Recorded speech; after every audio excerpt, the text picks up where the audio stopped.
तथा विचारों के आदान प्रदान के माध्यम को भाषा कहते हैं।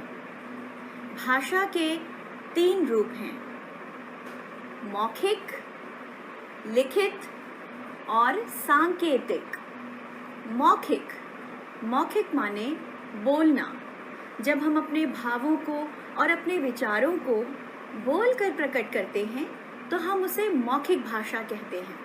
जैसे जब हम फ़ोन पर बात करते हैं तो मौखिक भाषा का प्रयोग होता है ना। रेडियो में सुनते हैं मौखिक भाषा, किसी का भाषण सुनते हैं, गाना सुनते हैं, ये सब मौखिक भाषा है जिसमें विचारों का आदान प्रदान बोलकर किया जाता है।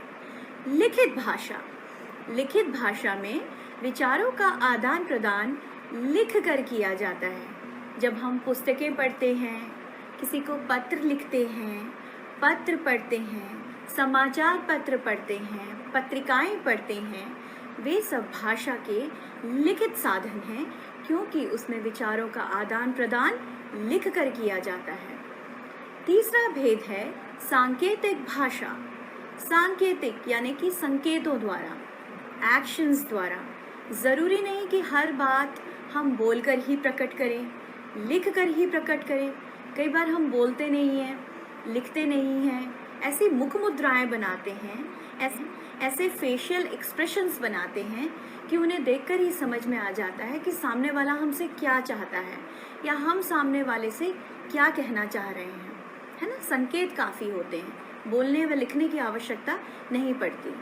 तो उसके उदाहरण हैं जैसे आंखें दिखाना, घूरना, सिर हिलाना, हाँ कहना है तो हाँ जी ऐसे नहीं कहकर ऐसे कर सकते हैं, नहीं कहना है तो ऐसे कर सकते हैं। तो ज़रूरी नहीं है कि उसे लिखना या बोलना पड़े, वहाँ पर सांकेतिक भाषा होती है। जब हम संकेतों द्वारा अपने विचारों का आदान प्रदान करते हैं उसे सांकेतिक भाषा कहते हैं। अब लिखते हैं तो कुछ ना कुछ चिन्हों का प्रयोग करते हैं, कोई ना कोई चिन्ह प्रयोग करते हैं।